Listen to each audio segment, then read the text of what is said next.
आपने लिखा है इच्छा दुख का कारण है। ये बात पूरी तरह गलत है। दुख का कारण अज्ञान है। ये अज्ञान की इच्छा मेरी है, इसलिए वो दुख का कारण हो जाती है। जैसा कि मैंने कहा, यहाँ बहुत कुछ होता रहता है इस माया में, उससे सुख या दुख उपजता है। तो इच्छा बड़ी प्राकृतिक है। जैसे बारिश, जैसे धूप, जैसे हवा चलती है, जैसे पेड़ उगते हैं, फूल आते हैं, फल आते हैं पेड़ों पे, वैसे मन में इच्छा आती है पुराने संस्कारों से। वो आ गई है इच्छा कोई, तो उससे दुख क्यों होना चाहिए? बिल्कुल नहीं होना चाहिए। जैसे आई है वैसे चली जाएगी। क्या होता है कि वो मेरी इच्छा है, मुझे पूरा ही करना है, नहीं तो मुझे कोई सुख नहीं मिलेगा। ये अज्ञान आ जाता है मन में, ये सब मेरा है, सुख तभी मिलेगा जब वो पूरी होगी इच्छा। ये अज्ञान आ जाता है। और जब वो पूरी नहीं होती तो मन ही स्वयं को दंड देता है, सजा देता है कि ये पूरी नहीं हो रही, इसलिए अब दुख ही दुख है।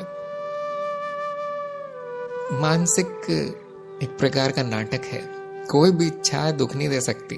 ये अज्ञान की वो मेरी है, दुख का कारण हो जाता है।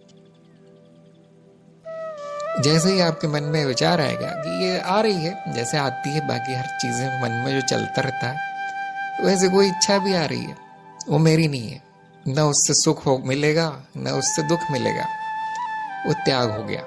साक्षी भाव में आते ही त्याग हो जाएगा। जैसे कि मैंने कहा, कुछ अच्छा नहीं होगा, यहाँ नाश होगा, आपको कुछ मिलेगा नहीं। इच्छा का त्याग होने के बाद पूरी नहीं होगी वो फिर।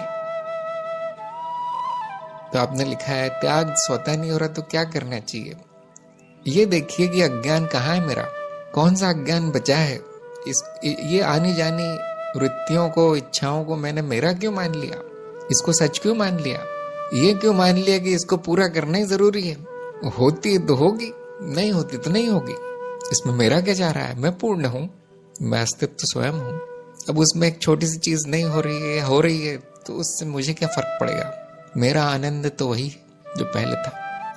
जो इच्छा आने से पहले मैं आनंद हूँ, वही इच्छा के जाने के बाद भी हूँ, चाहे वो पूरी होके जाए या अपूर्ण हो जाए, होके जाए। देखिए आपका अज्ञान कहाँ पर है, ये देखिए। ज्ञान में त्याग हो जाता है। अब इसमें मैं जोड़ना चाहता हूँ कि कुछ इच्छाएं जो है जीवन के लिए जरूरी है, जैसे खाने की इच्छा, सांस लेने की इच्छा, क्या उसका त्याग करना चाहिए? अब वो मूर्खता है। पूरी तरह जानते हो कि ये भी मेरी नहीं है। जो खाने की इच्छा है वो शरीर की है, सांस लेने की इच्छा भी शरीर की है, मेरी नहीं है। पूरी तरह जानते हुए उस पर कर्म होना चाहिए, क्योंकि इच्छाओं पे जो कर्म करता है वो भी मैं नहीं हूं।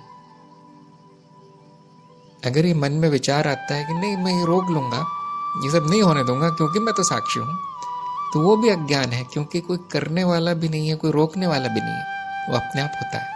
तो इच्छा आ गई, वो कर्म में बदलेगी तो उसका कोई फल आएगा। इसको देखते रहना है, ये होते हुए देखते रहना है।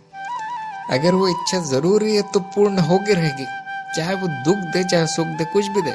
अगर वो इच्छा इस जीवन के लिए, जीव के लिए बहुत जरूरी है, तो पूर्ण होकर रहती है। इसलिए कभी कभी सरल भाषा में हम कहते हैं, नीचे उतर जाते हैं एक स्तर, और साधक को ये बताया जाता है, देखिए कुछ भी आपका नहीं है, लेकिन जो आवश्यक है वो कर्म करते रहना है। वैसे भी वो हो गई। भूख लगी है तो वो जीव उठेगा, मनुष्य शरीर खाएगा पिएगा। अगर खाना नहीं है तो जाएगा, लाएगा, ढूंढेगा कहीं से, पैसे नहीं है तो कमाएगा। ये सब जरूरी है। अगर उसको कुछ और चाहिए तो वो आप देखेंगे वो उठ के कर्म करने लगता है, चलने लगता है, इच्छा के पीछे भागने लगता है। अगर वो जरूरी है तो हो जाती है पूरी। अगर वो इच्छा जरूरी है और उसको पूरा करने का साधन है, तो थोड़ा बहुत कर्म करके वो पूरी हो जाती है। ये भी देखा जाता है कि वो जरूरी नहीं कि उससे सुख मिले पूरा होके, क्योंकि वो दोबारा भी आ जाती है, ये नई इच्छा आ जाती है। चलो ये हो गया, अब कुछ और। ऐसे वो चक्र चलता रहता है, इच्छाओं का, कर्म का, संस्कार का। संस्कारों से इच्छा बनती है, इच्छा से कर्म होते हैं, कर्म से नए संस्कार बनते हैं। ये चक्र चलता रहेगा, बहुत प्राकृतिक है। तो मैं न इच्छा करने वाला हूं न त्यागने वाला हूं। मैं नहीं त्यागता इच्छा को, न मैं कर्म रोकने वाला हूं, न इच्छा पूर्ति को रोकने वाला हूं। ये ज्ञान है। इससे वो चक्र बंद नहीं होगा, जबरदस्ती त्याग नहीं होगा।